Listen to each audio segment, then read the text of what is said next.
So good afternoon, good evening, everyone. All our esteemed clients and guests for joining this session. This webinar we have organized with none other than Mr. Nilesh Shah.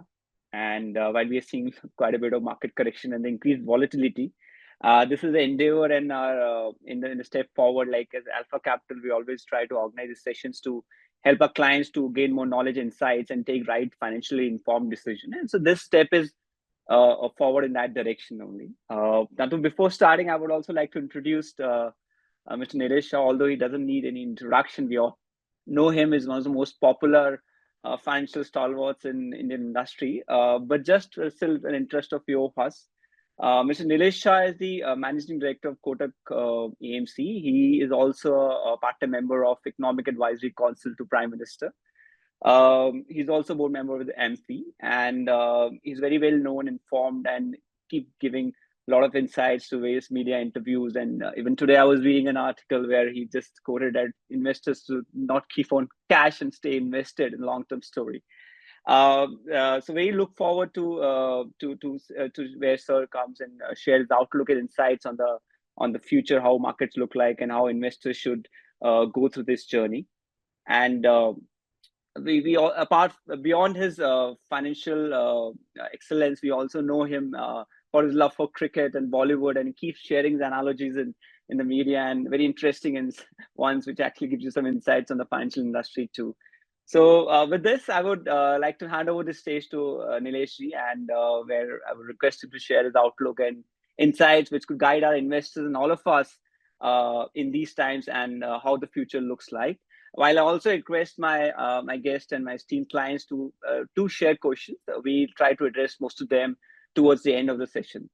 So with that, thank you all, and sir, please, I would like to request you to take it. Yeah.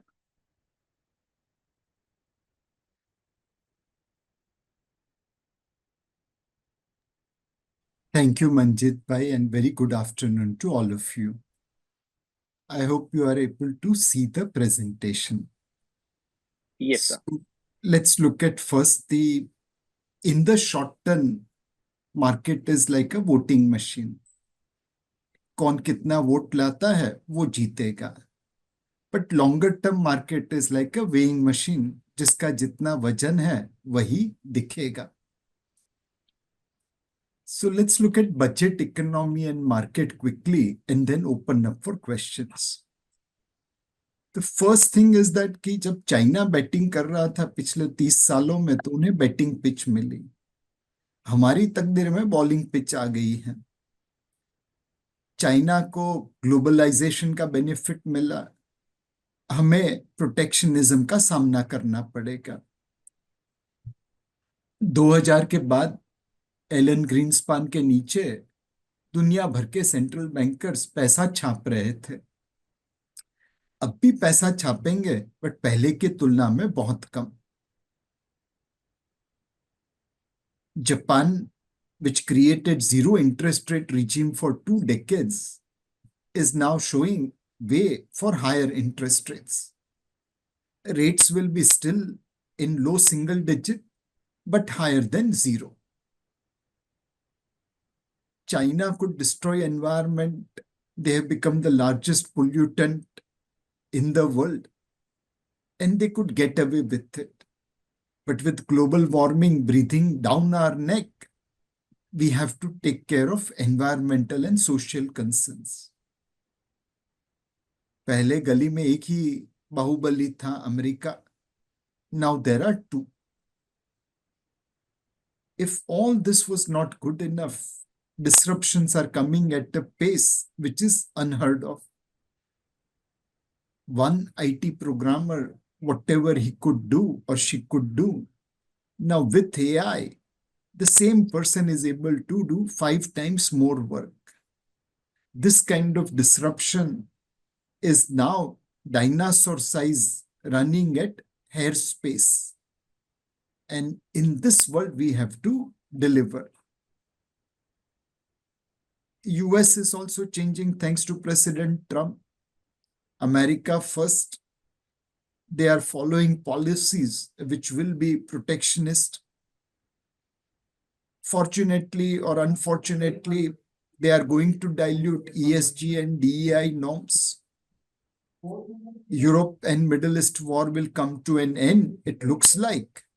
But will it encourage China to do something with Taiwan? That we have to see. For us, real question is, will Fed cut rates or will Fed raise rates? Because Trump's policy will be inflationary. But we have to accept our limitation. Trump साहब क्या करने वाले वो तो उनको मालूम नहीं है, हमें कहां से मालूम पड़ेगा. So one thing is very clear, he will make our life interesting. Now, if we look at US, Fed has brought down inflation from mid-22 without bringing growth into negative territory. So Fed can say we can have cake and eat it too. उन्होंने बहुत ही काबिले तारीफ काम किया है. But every medicine has side effect. US fiscal policy was so liberal कि आज debt to GDP ratio 123% हो गया. More importantly, they are addicted to debt. If they raise $2 trillion of debt in last 3 months, the GDP growth was just $500 billion. ₹1 का कर्जा लेके 25 पैसे का GDP खड़ा किया पिछले 3 महीनों में. Now one can say 3 months are not indicator of good trend. Undoubtedly, yes. In last 10 years, US took debt of $1 to create only 58 cents of GDP. आमदनी 98, खर्चा रुपया, ये पिक्चर यूएस में आज चल रही है. ना दूसरा सवाल ये उठता है कि अगर डेट कम करना है तो आपको डेफिसिट कम करनी चाहिए, खर्चा कम करना चाहिए. But for America, unfortunately, both last 2 presidents, Biden and Trump, have created highest ever deficit in peacetime era of US. The only president which had higher deficit was Franklin Roosevelt during Second World War. War time में तो खर्चे का कहाँ नियंत्रण रहता है. So it doesn't look like that US will be in a position to lower deficit or lower debt. Now, in America, economic growth is driven by consumption. People are living on credit card. For US to grow, consumption must remain robust. Now, 1/2 of household savings in US is invested in stock market. अगर market गिरा तो wealth गिरी, wealth गिरा तो खर्चा करने का mood नहीं रहेगा या पैसे नहीं रहेंगे, and the entire growth story can unravel. So message number 1, you can't predict Trump. He will think out of box. But it will be fair to assume that he will do everything possible under the sun to ensure that American stock market remains high. Because without that, to grow American economy will become difficult. China is the second largest economy, superpower in making or already made. This year, their exports minus import difference, trade balance, is likely to be $1 trillion. दुनिया में दो देश हैं, Germany और US, जिनका exports $1 trillion के आगे हैं. Now, China also has problem of debt. That debt burden as a percentage of GDP is higher than both US and Europe. China में कोई इलेक्शन नहीं होता, फिर भी वहां पे लाडली बहना स्कीम चल रही है. ये दिखाता है कि कहीं ना कहीं वहां पे भी इकोनॉमी में कुछ प्रॉब्लम्स हैं. इन दैट कॉन्टेक्स्ट अगर हम देखें तो हमारी इकोनॉमी ने ठीक ठाक किया है। फिस्कल डिफिसिट कोविड समय में 9% थी, आज 4.4% है। बैंकिंग में एक जमाने में विजय माल्या, नीरव मोदी, मेहुल चोकसी जैसे बोरोवर थे, आज उनके जैसे बोरोवर बहुत कम रह गए हैं। इन्फ्लेशन डबल डिजिट से मिड सिंगल डिजिट पहुंच गया है। Foreign exchange crisis, $70 billion redemption करने के बाद, पैसा देने के बाद, अभी भी हम फोर्थ लार्जेस्ट एफएक्स होल्डर हैं दुनिया में। इंफ्रास्ट्रक्चर सिटी में भले तकलीफ हो, but outside of city roads, ports, airports, power, telecom सब अच्छी तरह बने हुए हैं। इंडियंस का माइंडसेट गोरे की गुलामी से अब इंडिपेंडेंट बनता जा रहा है। फ्रेजाइल 5 से we have become fastest growing major economy. Obviously we have a long way to go, because अभी भी पर कैपिटा जीडीपी में हम दुनिया के बॉटम में हैं, टॉप पे नहीं है। हमारे ग्रोथ की एक आश्चर्यजनक बात यह है कि 13 डिस्ट्रिक्ट्स भारत के शहरों के आसपास आधा भारत का जीडीपी खड़ा करते हैं, और बाकी के 692 डिस्ट्रिक्ट मिला के आधा भारत बनाते हैं। हमेशा याद रखिए कि भारत में 1% लोग आज की तारीख में रिच नेशन के रईस देशों की तरह जी रहे हैं। 27% लोग मिडिल इनकम कंट्री की तरह जी रहे हैं, और बाकी सारे आज भी सब सहारन अफ्रीका लेवल पे जी रहे हैं।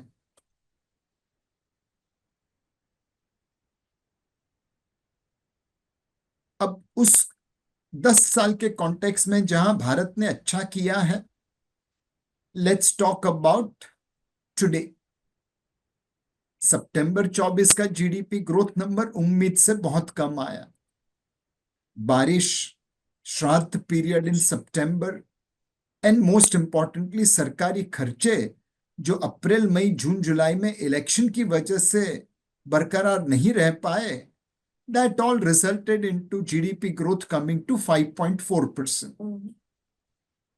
इस बार लगता है कि अब ग्रोथ वापस 6% के ऊपर पहुंच जाएगा। दिवाली क्रिसमस में लोगों ने खर्चा किया है। इस बार शादियों का सीजन काफी अच्छा रहा, 50 लाख से ज्यादा शादियां हुई, जो 6 लाख करोड़ का खर्चा इन्वॉल्व करती होगी। जो कैपेक्स पहले 6 महीनों में 4 लाख करोड़ के आसपास था, आने वाले 6 महीनों में 6 लाख करोड़ के आसपास होगा, ऐसा लगता है। बारिश अच्छी रही तो खरीफ क्रॉप ठीक है, रबी क्रॉप बम्पर होगा, और एल नीनो और ला नीना की जो आज इंडिकेशन है, वह आने वाले मॉनसून को भी नॉर्मल मॉनसून दिखा रहा है। तो ये सब मिला के 5.4 को पीछे छोड़ देंगे, और 6, 6.5 या 7% के रेंज में भारत का जीडीपी ग्रो करेगा। रूरल कंजम्पशन ऑलरेडी बढ़ रहा है, बट ऐसा नहीं है कि अपनी गाड़ी तेज गति से दौड़ रही है। मई 24 से लेकर दिसंबर 24 तक हमारे जीएसटी कलेक्शन की ग्रोथ नॉमिनल जीडीपी से कम थी। जनवरी के महीने में बदलाव जरूर आया है, जहां पे जीएसटी कलेक्शन हैज ग्रोन मोर और faster than nominal GDP growth. FDI flows have come down on net basis because LG, Hyundai, Whirlpool, इनके जैसी कंपनी यहां पे प्रॉफिट बुक करके पैसा वापस लेके जा रही है। इलेक्शन जीतना है तो लाडली बहना स्कीम देना जरूरी है। अब उसके पैसे कहां से आएंगे? कैपेक्स काट के अगर आप लाडली बहना स्कीम करेंगे तो ग्रोथ कहां से होगी? और कैपेक्स काटे बगैर अगर इसको फंड करेंगे तो डेफिसिट कहां से 4.4% आएगी? तो we are in a catch 22 situation because of populist schemes.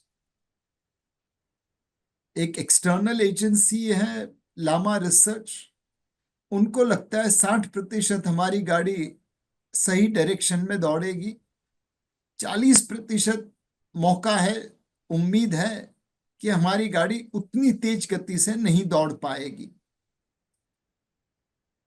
जो मुख्य कारण है भारत के लिए कि in good times you have to take tough decisions, but today we are not taking tough decisions because of coalition government. 240 seats does not give you elbow room with which you can maneuver reforms. Few things like uniform civil code or population control bill is unlikely to be repeated. That's not going to impact economic growth. Few things will happen nicely even in coalition government that will give us 5, 6 or 7% GDP growth. Few things we do in a true Indian style, दो कदम आगे एक कदम पीछे. If we do it nicely, then our growth rate can go to 7, 8, 9%. But as of today, because we are doing these things in a haphazard manner, the benefits of this is not flowing through completely. It's flowing through partially. Finally, we have to do land reforms, labor reforms, farm reforms, तारीख पे तारीख वाली judicial reform, sell Air India when it was 100% monopoly in sky, not after dumping and pumping 70,000 crore to capitalize losses.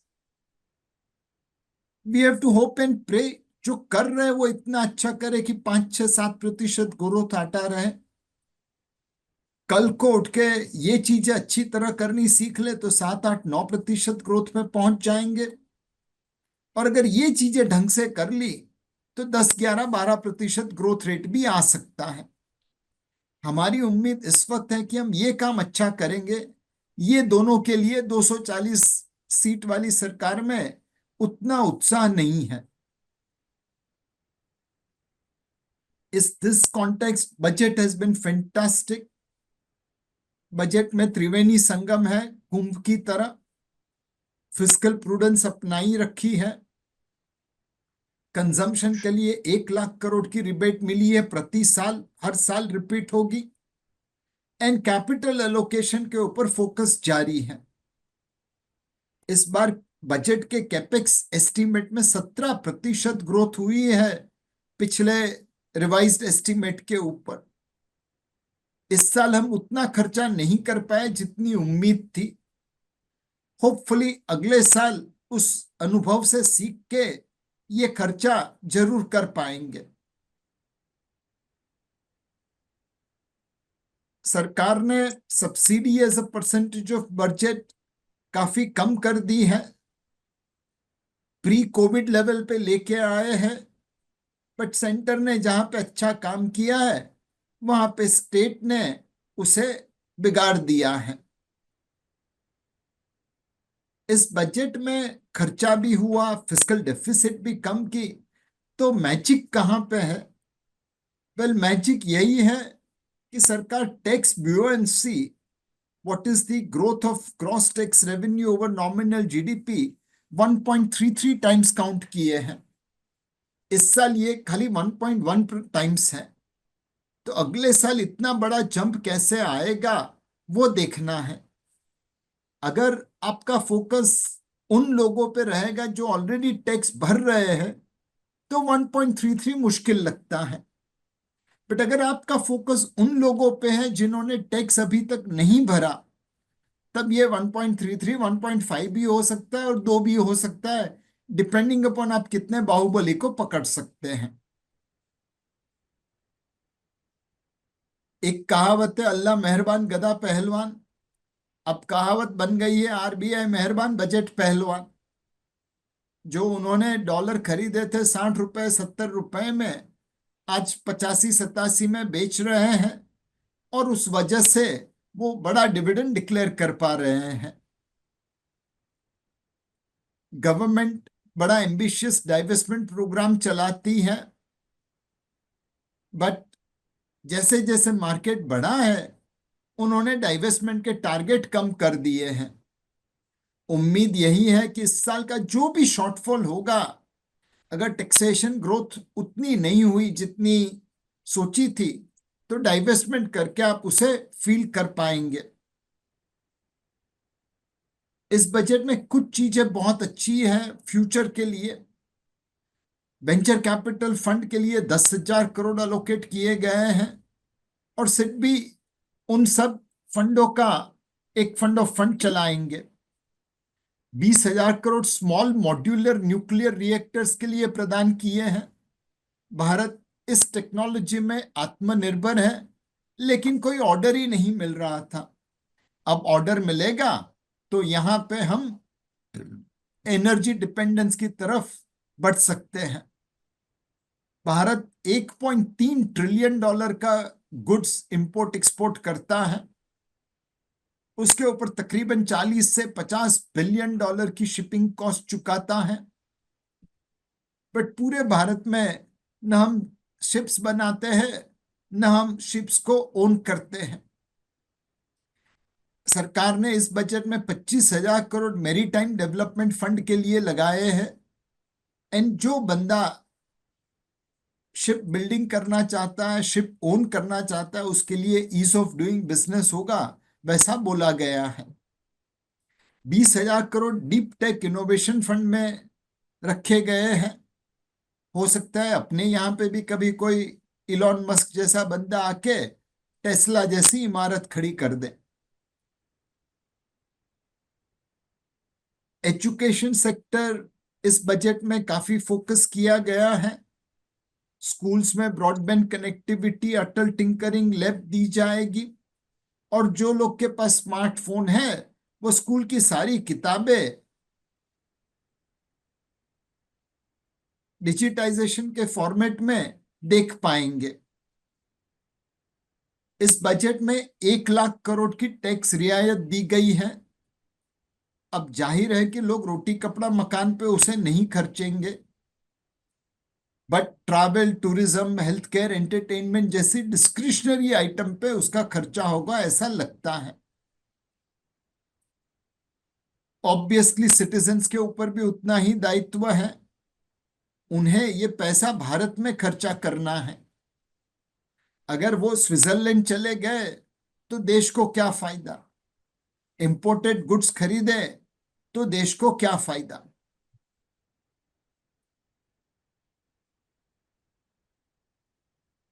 Beyond budget RBI ने liquidity infuse की है और ब्याज की दरें भी काटी है, इस उम्मीद में कि क्रेडिट पुश हो, क्रेडिट ट्रांसमिशन हो, ताकि ग्रोथ को बढ़ावा मिले। प्लीज रिमेंबर, बिजनेस के लिए सबसे बड़ा रुपया।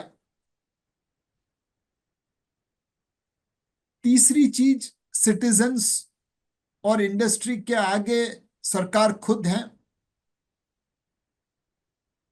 महाभारत में जब अभिमन्यु लड़ रहा था चक्रव्यूह के अंदर घिरे जाने के बावजूद, तब वो एक साथ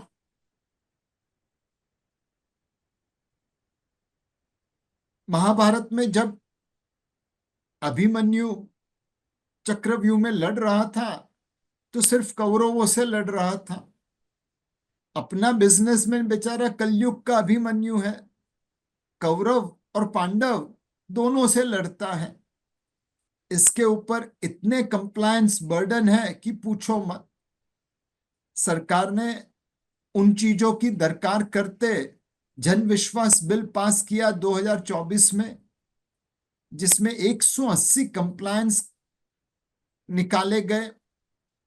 2025 में और 100 कंप्लायंस निकालेंगे ऐसा कहते हैं।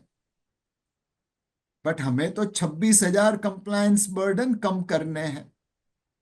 सेंचुरी मारी बहुत अच्छी बात है, बट हमें तो 26,000 कानूनों को हटाना है। अगर सरकार अपने अभिमन्यु को सपोर्ट कर दे ईज ऑफ डूइंग बिजनेस के थ्रू, तो इकोनॉमी के वारे न्यारे हो जाएंगे। अब इस चीज को हम मार्केट में कन्वर्ट करें। 10 साल का इकोनॉमी अच्छा रहा, पिछले क्वार्टर का इकोनॉमी खराब रहा, बट लॉन्ग टर्म स्टोरी बनी रहेगी ऐसा लगता है। कई बार लोग कहते हैं मार्केट में बहुत बड़ा करेक्शन हो गया। मार्केट 10 से 13% गिरा है। ये नंबर कुछ दिन पहले का है, तो शायद 10 का 12 होगा, 13 का 15 होगा। Obviously, there are some sectors like energy, media, PSU bank, and public sector enterprises which have fallen upwards of 23%. These are the stocks which had run up a lot. They are now correcting. In the market, there is still reasonable opportunity. Valuation-wise, large caps looks fine at 6% premium to historical average. Small and mid cap, despite recent fall, looks bit expensive at 24% and 32% premium.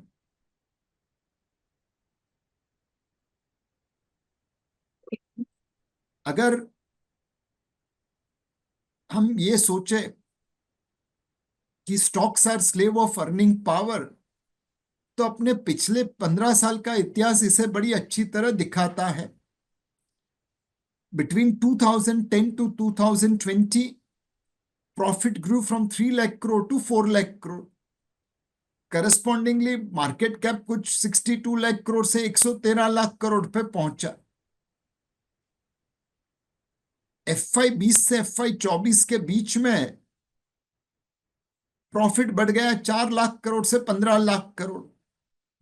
Market cap 113 lakh crore से बढ़ गया 387 लाख करोड़। मोटा मोटा profit growth and market cap growth was similar. जब तक earnings चलती रहेगी, तब तक मार्केट में करेक्शन की गुंजाइश कम रहेगी। एक विशिष्टता है अपने मार्केट की कि एफपीआईज बड़ी जोर से बेच रहे हैं। चाहे अक्टूबर का महीना हो, जहां उन्होंने 11 बिलियन बेचे, या नवंबर, या जनवरी एंड मार्च, सभी महीनों में उनकी सेलिंग चालू है। एफपीआई इन सम सेंस घर वापसी कर रहे हैं। प्रेसिडेंट ट्रंप को खुश करने के लिए ये लोग इमर्जिंग मार्केट से पैसा निकाल रहे हैं। सेकंड, लोग क्विट इमर्जिंग मार्केट भी कर रहे हैं। पिछले 10 सालों में emerging market funds have under perform large cap funds by almost more than 2/3। अब जब इमर्जिंग मार्केट में पैसा नहीं बन रहा है, तो लोग क्यों निवेश करें? Finally, the withdrawals of FPI is very strong and is likely to continue for some time to come. In our opinion, it's not quit India movement, it is quit emerging market movement. अगर FPI बेच रहे तो हम भी सब कुछ बेच बाच के घर पे बैठ जाए? जी, ऐसी गलती बिल्कुल मत करना। मार्केट में उतार चढ़ाव आते रहते हैं, and there are years when emerging market index outperforms developed market। 89 to 94 emerging market का गोल्डन पीरियड था। 95 to 98 उनकी पिटाई हुई और अमेरिकन मार्केट ने अच्छा किया। उसके बाद from 98 to 2004, American market did very well. 99 to 2010, emerging market did very well. And uske baad, US started doing well. So overall, there are periods when emerging market does well. There are periods when US does well. Where will you invest as FPI? Chinese market, जो 17 साल पुराने level पे आज भी trade कर रही है, या वह मार्केट जिसने पिछले तकरीबन 20 सालों से लोगों के लिए अंधाधुंध पैसा बना के दिया है। चाइना में उनके बेंचमार्क इंडेक्स की ईपीएस 10% ग्रो हुई, हमारे यहाँ पे वही चीज 170% ग्रो हुई। ऑब्वियसली अपना डेटा रुपी में है और उनका डेटा रेनमिनबी में है।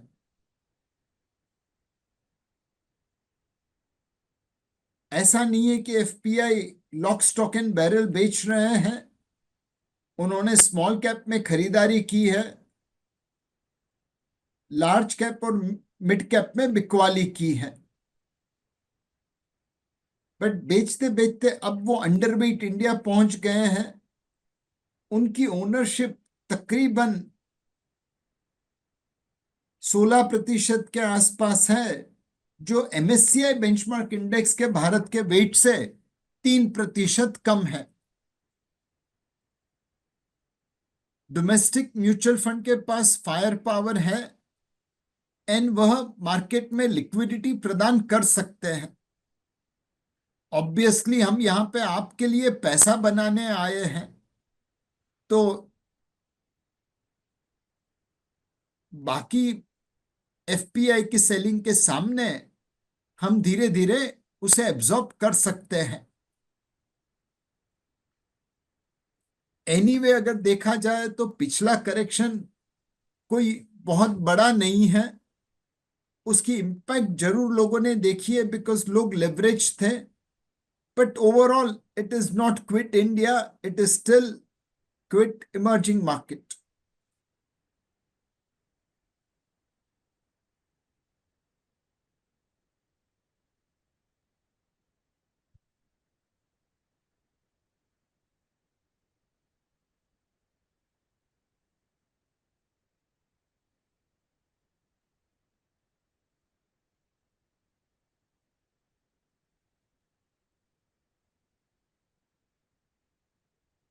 Now, where should we not go? SME index, यहां पे आप रिटर्न देखिए पिछले 10 साल का, it is higher than most of the big names like Meta, Tesla, Apple, Google, Amazon. यहां पे अभी भी लगता है कि फ्रॉथ कुछ ज्यादा है। दूसरा, all stocks which have low floating stock, वहां पे भी ध्यान रखना, because despite correction, their valuations are still higher than many leading companies. This is time to go for quality over momentum, go for high floating stock over low floating stock, and go for reasonable valuation over expensive valuation. If we see last 5 years return, it is about 16.3%, driven by small and mid cap, which is at about 25% return. But 15 years before that, market just delivered 11% return, and it was driven by large and mid cap. This together brought overall equity return to 12.4% for 20 years. Now, do we think going forward it's possible to get this kind of return in small and mid cap? Answer is no. We think broad market return will be somewhere in high single digit, low double digit. and which is why it will be important for people to invest with moderated return expectation. 20-25% का जमाना गया, 10, 11, 12% मेरे हिसाब से बहुत अच्छा return कहलाया जाएगा। इस वक्त हमारा आउटलुक है इक्विटी में लार्ज कैप में रहिए, पोर्टफोलियो में कैश रखिए बिकॉज एफपीआई की सेलिंग जबरदस्त है, और every correction will be an opportunity to invest on a gradual basis. Coming to fixed income, we expect RBI to cut rates, and which is why buying longest possible maturity will be appropriate. We have been bullish gold since COVID time, as gold prices had fallen and people were for return investing in crypto. Fortunately, now central banks have started buying gold, and their buying can influence prices. Country like China has $3 trillion of reserves. They could easily buy gold because overall gold is just 5% of their FX reserves. They would like to go to 10, 15, 20% over a period of time, and that will provide support to gold prices.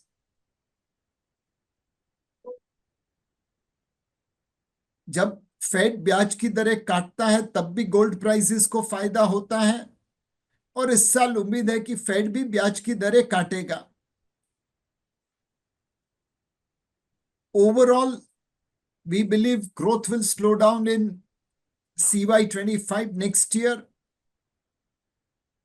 There will be rate cuts by various banks around the world to support their growth. In debt, longest maturity paper will outperform over next 12 to 18 months as central bank starts cutting rates. Gold will do well over medium term because central banks are buying gold to diversify their FX reserve holding.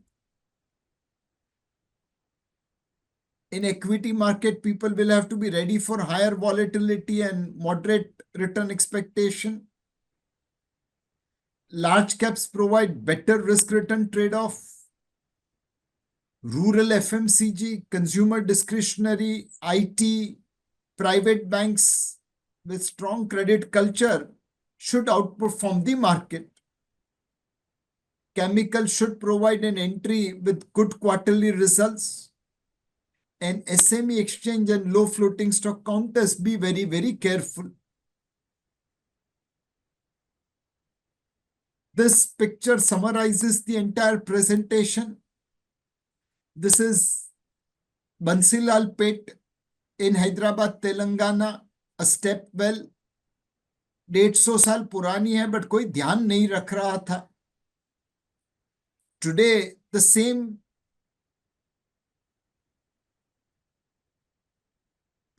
same place has become a tourist hub as citizens and government came together to rejuvenate it. 1990 के पहले की भारतीय economy left hand side picture जैसी थी. But if we can empower our entrepreneur and citizens, I have no doubt in my mind that 2047 में ऐसी economy हम बना लेंगे. This is the transformation of India which you should remember, and hence every correction is a great opportunity to buy Indian equity. Thank you. Stay happy and invested. एक और चीज आपके सामने रखना चाहता हूं. Many people say fund managers are not adding any alpha, not adding any value to fund house, value to the investors. Many people go and invest in index funds. But please look at the data. This is Kotak Mutual Fund data on 31st Jan 2025, where across our funds in equity and hybrid both, we have been able to outperform benchmark indices and add value to our portfolio investors. This is point-to-point return on 31st Jan Again, across most funds, across most time periods, we have been outperforming benchmark indices and sharing the value with our investors. This is SIP return, similar outcome. So please remember that Indian fund managers are adding value to their customers, unlike many Western world, as our markets are still not as efficient as their market. With this, I'll end my talk, but happy to take your call, happy to take your questions. Thank you very much, Nilesh Bhai. It was indeed a very knowledgeable session. So may I request all our participants to raise their query in the Q&A section, the second option from the bottom. And we already have a query, sir. Yeah. And this comes from our NRI investor, Mr. Vishal Gupta. Okay, he's an NRI investor and he has the opportunity to invest in US without capital gain. Now his query is from a 10-year horizon. I mean, it's a very long-term horizon. Which is the best market to invest? Post-tax, post-expense. So in India, I know tax rate is 12.5% for long term, but I have no idea US में क्या tax है. एक 10 साल की cycle है अजय भाई. Sometimes India does well, sometimes US does well. So 2010 to 2020 US did well, 2000 to 2010 India did well. तो मुझे लगता है कि ये लॉ ऑफ एवरेज चलता रहेगा. 2020 से 2030 हमारा समय है. We will outperform America. And 2030 से 2040 में अमेरिका हमें आउटपरफॉर्म कर देगा शायद. But you have to invest looking at your investment objective and risk return profile. आपके तो दोनों हाथ में लड्डू है, दोनों खाइए. India will do well, US will also do well. You diversify in US for those businesses which are not present in India. मतलब there's no Amazon kind of company in India, there's no Tesla kind of companies in India, there's no Facebook kind of companies in India. So for different exposure you can go to US market. बाकी सब India में रखिए. हो सकता है ये 10 का हमारा and will outperform America. So there have been queries about recent correction has been fairly harsh. 4 महीने लगातार मार्केट गिरा है, जो कि रेयर था. पिछले 20 साल पहले लगातार गिरा था. So now customers have started asking questions कि भाई SIP भी stop किया जाए और lump sum किया जाए. So what your thoughts on that? Should people stop putting in SIPs or they should start doing lump sum investments? What's your thought? So Ajay भाई, हम तो यही कहेंगे कि आप आपका asset allocation follow करिए. If you are underweight equity, start buying in this correction. If you are overweight equity, please book some profit and become neutral weight despite this correction. Yes. Market में क्या होगा वो हमारे हाथ में नहीं है, बट मेरे पोर्टफोलियो में मैं क्या रिएक्शन दूंगा वो मेरे हाथ में है. This is fair value market. Your portfolio should have equal weight to equity as an asset class. You must have some cash to invest during correction.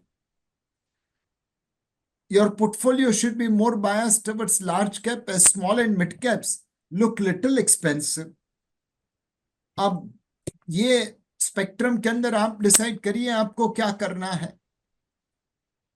कई बार लोग कहते हैं SIP बंद कर लेंगे जब मार्केट बॉटम आउट होगा, जब चालू कर देंगे.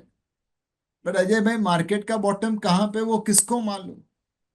SIP का पर्पस ही ये है कि आप चलाते रहिए गाड़ी. ऊपर में, नीचे में, आजू में, बाजू में सब समय पे निवेश करिए और अवधि दे दीजिए, अपने आप पैसा बन जाएगा. एंड मार्केट टाइमिंग जो हो नहीं सकता वो करके भी कितना ज्यादा रिटर्न मिलने वाला है. आधा 1% वो आधा टक्का ज्यादा कमाने की चक्कर में आप प्लेटफॉर्म पे ही खड़ी रहेंगे और गाड़ी छूट जाएगी. उससे अच्छा बेहतर है गाड़ी में बैठे रहे, 2-4 झटके लगेंगे और क्या, बट मंजिल पे तब पहुंचेंगे जब गाड़ी में बैठेंगे. Yes. What about lump sum investment? Is it the time to make lump sum investments?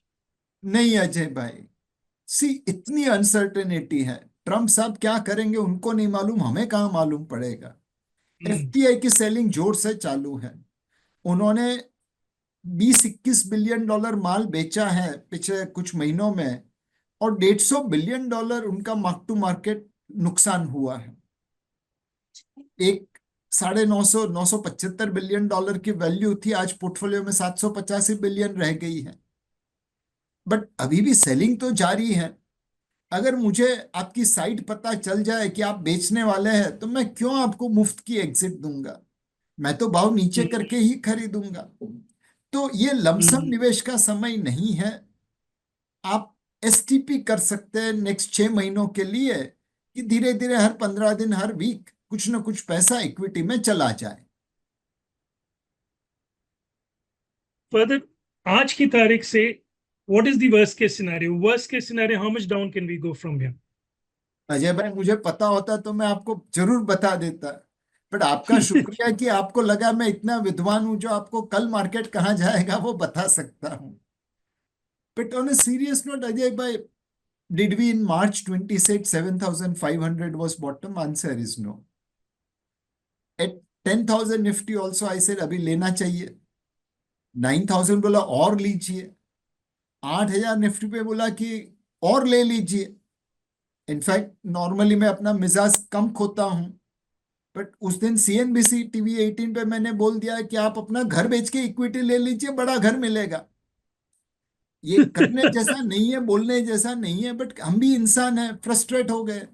But market तो 7,500 पे बॉटम हुई। बट जिन्होंने लिया वो शायद शुरुआत में नाराज थे, but over a period of time तो उनका कितना पैसा बन गया। इनफैक्ट जिसने घर बेच के खरीदा उसको भी बड़ा घर शायद आ जाता। तो मार्केट का टॉप और बॉटम ना भगवान को मालूम है ना हमें मालूम है। अपने SIP से मस्त रहे, STP से मस्त रहे। मोस्ट इंपॉर्टेंटली समय दे दीजिए निवेश के लिए। Thank you sir. सर, अगर डॉलर टर्म्स में देखा जाए तो निफ्टी 500 और S&P 500 में ज्यादा कुछ डिफरेंस नहीं है, ऑलमोस्ट एट पार रहे हैं। यस।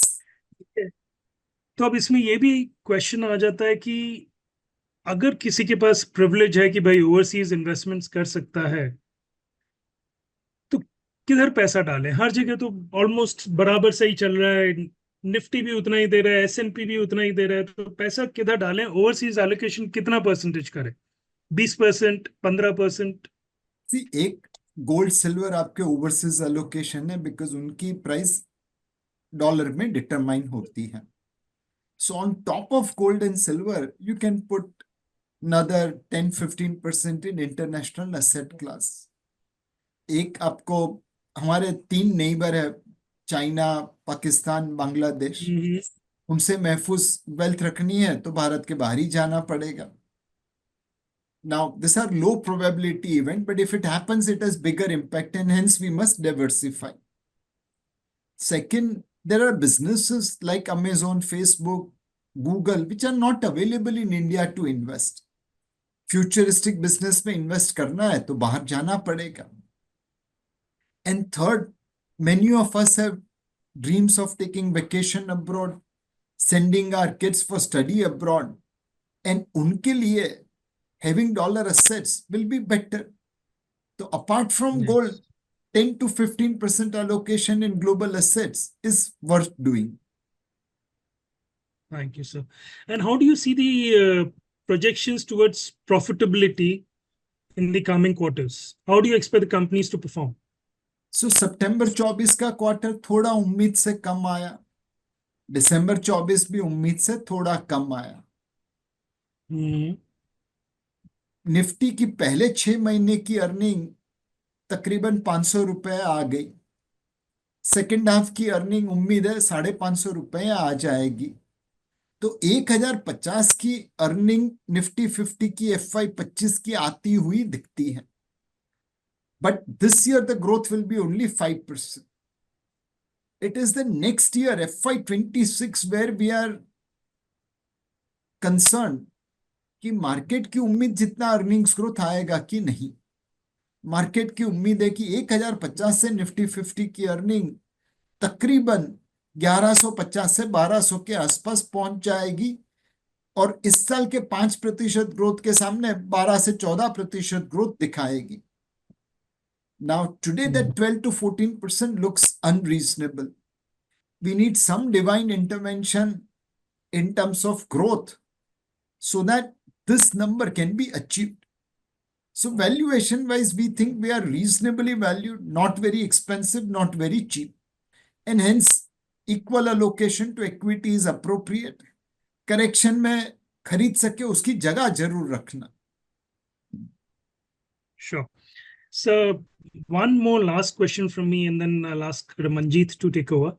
So recently, India का consumer price inflation data, food inflation data बहुत comfortable आया. The numbers really dropped.